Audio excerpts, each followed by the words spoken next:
So how much have you invested in this clinic? In this clinic, over 3 CR. 3 CR. Yes. In the market, if you will invest 3 CR, you can open approximately 3 to 4 clinics. I invested a lot on my machines because I wanted top of the line, gold standard machines rather than getting cheaper machines with no certification. How do you convince that particular customer that those clinics are using substandard machine? Maybe you will not get result and you have to pay double the amount or maybe 3 times whatever the amount, and you will also get the same treatments or the result. One of the top conditions that a lot of my patients come here for is Which clinic should I have focus on? The multi-chain clinic where doctor is not available, or the standalone clinic where doctor is available 24/7? So whom should I consult? So today we have Dr. Uktra with us. In this podcast, we'll be discussing about the investment in the clinic, risk of using fake machines, and the new treatments in the market. So let's jump to the podcast. Hi, I'm Dr. Uktra Namshum. I'm a dermatologist and the founder of Hana Aesthetics. And what about your qualification and your experience in totality? So I did my MBBS, passed out around 2006. Then I did my dermatology in the UK at Cardiff University, after which I did a bit of fellowship for laser dermatology surgery in Mahidol University in Bangkok. In Bangkok. Yes. Okay. And then when did you start this venture? So I started this in 2022. So it's going to be about 3 years, about 2.5, 3 years, yes. Okay. So why did you start this clinic? What's your vision behind this? Which problem do you want to solve? Well, it's quite personal actually. When I was much younger and when I was a teenager, I had a lot of acne. Okay. So it had a big impact on my self-esteem, etc. So that's why I wanted to, go into dermatology to help people, not just to look good, but also to build their confidence. Okay. So that was my, dream when I was much younger. So you want to start your own venture or your own Yes, clinic? and then after that, I started my own clinic after that. Okay. So how much have you invested in this clinic? In this clinic, over 3 CR, I would say. Yes. 3 CR? Yes. So what kind of treatments do you have in that particular clinic? In this clinic, we have a lot of anti-aging treatments like Botox, hyaluronic acid fillers for facial contouring, non-invasive facelift. We have HIFU for that. Yeah. I have a laser hair reduction machine, Morpheus 8 for a bit of skin tightening as well as acne scarring. We have microneedling, mesotherapy, thread lift. Also, we do have machines for pigmentation. Like Clear Lift 4D. We do have another Erbium YAG for facial resurfacing. So, and also we have a few treatments for hair loss, to combat hair loss, I mean. Okay, which is PRP and GFC? GFC primarily, yes. You don't do PRP? No, I don't do PRP because I feel growth factor concentrate it's more advanced form of PRP, so it's much better than PRP. So I'd rather do GFC than PRP. Okay. Yes. But you have mentioned that you have invested 3 CR in that particular clinic. But in the market, if you will invest 3 CR, you can open approximately 3 to 4 clinics in the same investment. So, and the major difference will be the machines. Maybe they are using some other brands machine, and you are using some other brand machines. So why did you choose this path instead of you can open 3 to 4 franchises, or you can still open your own brand, like one in Gurgaon, one in Noida, one in South Delhi, or maybe 2 or 3 in South Delhi. So why did you stick to that? I just want to open one clinic with just 3 CRs of investment. So I wanted to start it with just one clinic. I invested a lot on my machines because I wanted top of the line, gold standard machines rather than getting cheaper machines with no certification. I wouldn't have any idea about the safety on the machine, also effectiveness on my patients. Obviously, I want to deliver the best results I can with my patients. And I did start with one clinic so that I can actually be there for each and every patient to see how the treatments are going on, and then to tailor make treatments for them. So it's very personalized rather than having 3 or 4 different clinics. I want to give my time to one and then probably build from there, rather than spread myself thin and then it's not going very well. It wouldn't go very well that way. So you are saying that substandard machine won't give you that result which the original USFDA machine, like InMode, Triton, and these machines can deliver. There's always a guarantee when you're buying gold standard machines. There's always a guarantee that safety profile is there, a less number of side effects, it's more effective, yes, and that is what patients need.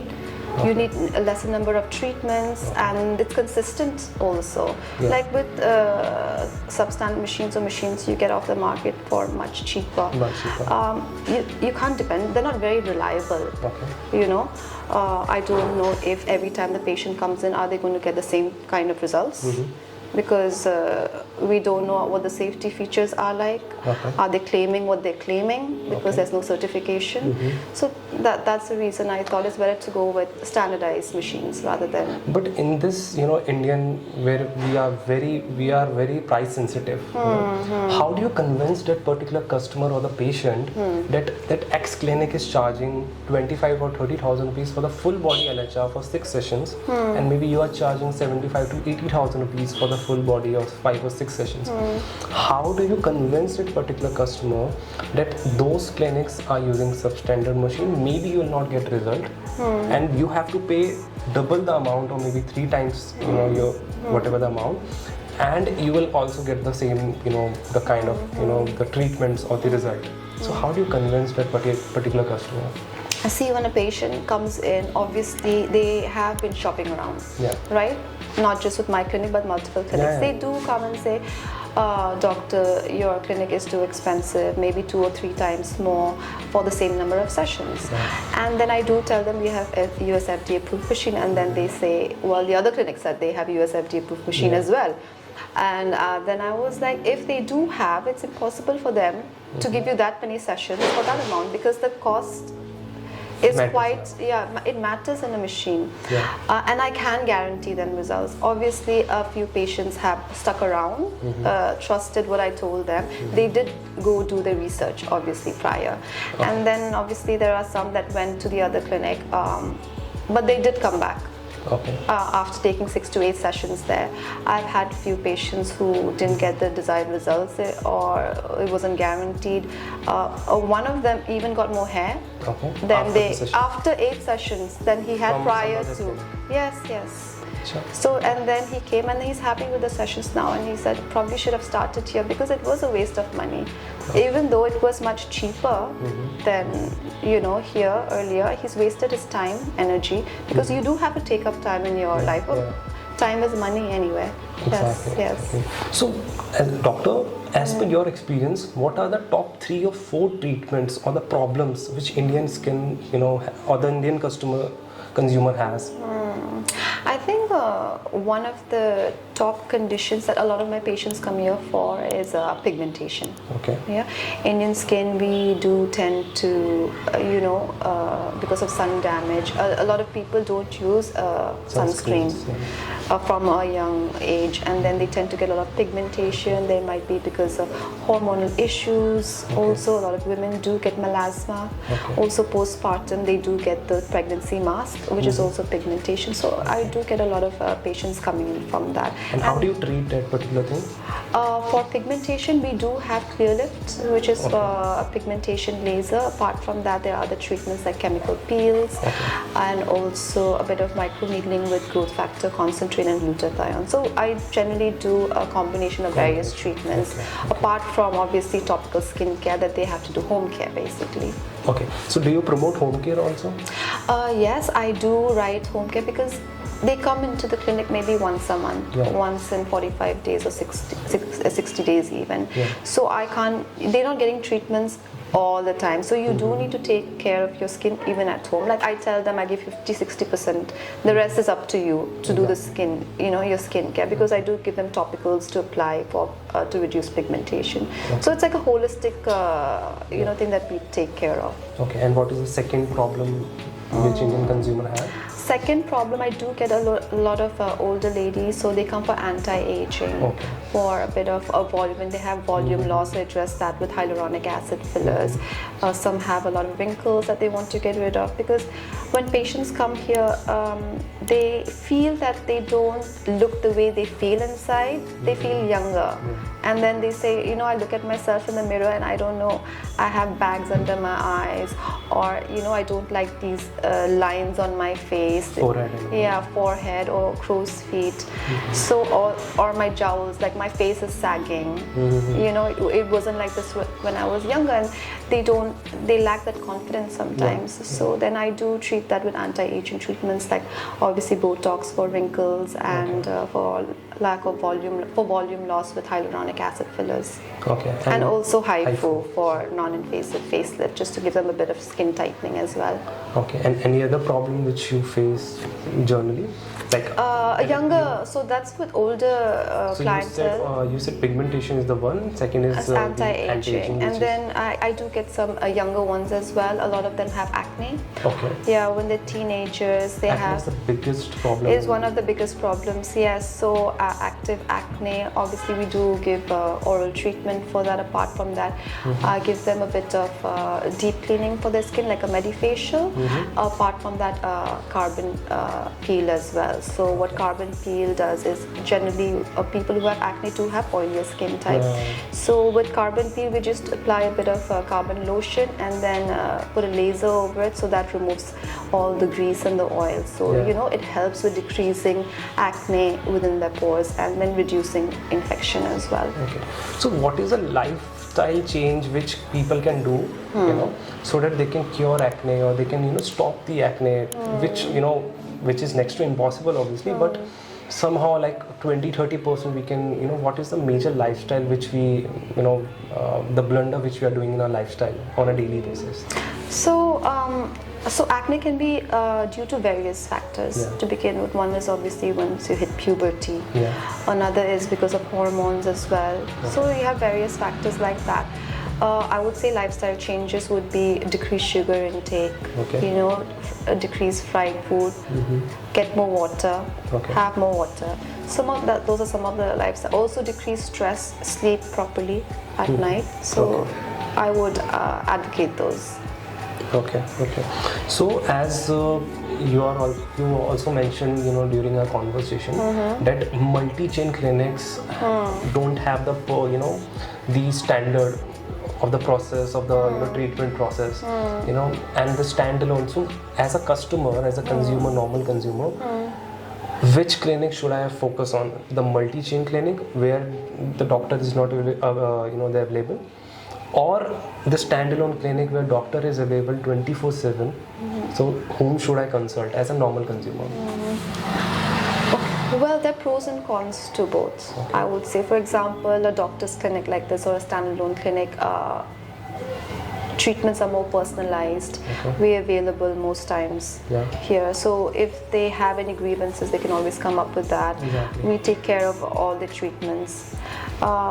With the multi-chain clinics, it gets a little difficult because a lot of times the doctor is not available. They're available, the managers are there, and they are not the scientific people who should be involved in all the treatments. Perhaps for medifacial, etc., it's okay. So yeah, there are pros and cons to both. So as per your theory, if customer is struggling for a severe problem, like a severe acne problem or a severe pigmentation problem, so they should consult with the doctors? Yes, they should always consult with the doctor rather than the manager or their skin consultants that they call, who are not doctors. Also, even if you're going to a chain clinic, it's best to see the doctor there and to get the prescription from them rather than anyone else, because I do know sometimes there are physiotherapists who are walking around with white coats in chain clinics saying they're doctors and they're writing prescriptions. So physiotherapists, yes. Because I heard dentist can I dentists too, but physiotherapists as well. That's my personal experience, because I have, like, prior to actually establishing my own clinic, I did work 4 years in different clinics around Gurgaon. So in chain clinics, so I do know that yes, they were physiotherapists there as well. And if customer don't want to pay for the hefty amount, then so that's another thing, is a lot of times if you're calling clinics to have a consultation with the doctor, then they give them an option: either you pay for this doctor, or we have a skin consultant who can consult you for free. Yes, and then they obviously opt for the free consultation. Because they don't want to pay the dermatologist or the actual doctor for their time. Which is a wrong practice. Yes, which is a wrong practice. Okay. But as you know, Indian customers are quite price sensitive. They do want free consultations. So doctor, these days so many small and big influencers are promoting 30 rupees cream, 40 rupees creams, or the medicines to grow your hair, to cure pigmentation, to cure acne. What is your take on that particular thing? Do we need to consult doctor, or just we can blindly trust those influencers who are promoting these kinds of medicines from the chemist and without any prescription? So what's your take on that? Well, yes, I have been seeing a lot of social media influencers that they call the beauty influencers. Beauty influencers, yes, yeah. yes. Well, the thing is, everybody's interested in anti-aging and looking good. So I'm sure they are getting paid to promote those various skin products like moisturizer, sunscreen, etc. I'm not sure whether they use it or not, but I don't think they should be promoting someone unless they know what the other person's skin type is. Yeah. Like all of us have various skin types. Yeah. Once you come for a consultation, only then can I tell you this is for you, this serum is for you, this serum is not for you. For example, I don't suggest vitamin C. Vitamin C is a very basic ingredient in a serum for brightening, but I wouldn't suggest a vitamin C for every skin type. Some people can't take it. For example, some acne prone patients tend to get more acne when they use vitamin C. Okay. So these are some of the things people need to keep in mind. You can't trust anyone blindly.